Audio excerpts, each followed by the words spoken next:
கவலை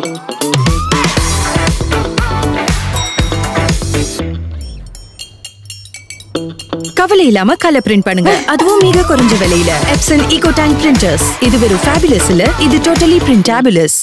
கனடாவின் நயகராவில் நடந்த G7 நாடுகளின் வெளியுறவு அமைச்சர்கள் மாநாட்டில் பங்கேற்ற அமெரிக்க வெளியுறவு அமைச்சர் மார்க்கோ ரூபியோ, டெல்லியில் நடந்த கார் குண்டுவெடிப்பு சம்பவம் ஒரு தீவிரவாத தாக்குதல்தான் என்று தெரிவித்துள்ளார்.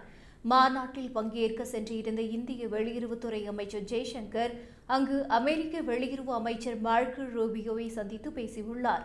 இந்த சந்திப்புக்கு பிறகு செய்தியாளர்களிடம் பேசிய மார்க்கோ ரூபியோ, டெல்லி கார் குண்டு வெடிப்பில் சக்தி வாய்ந்த வெடிபொருட்கள் நிரப்பப்பட்ட கார் வெடித்ததால் இது ஒரு தீவிரவாத தாக்குதல் என்பதை உறுதியாக சொல்லலாம். இந்த சம்பவம் குறித்து இந்தியா சிறந்த முறையில் விசாரணை நடத்தி வருகிறது.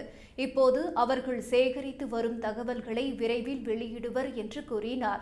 இந்த தாக்குதல் சம்பவம் குறித்த விசாரணையை தனியாக மேற்கொள்ளும் அளவு இந்தியா திறன்மிக்க நாடு என்று குறிப்பிட்ட அவர், இருப்பினும் விசாரணையில் ஏதாவது உதவி தேவைப்பட்டால் இந்தியாவுக்கு உதவ அமெரிக்கா தயாராக இருக்கிறது என்றும் தெரிவித்துள்ளார்.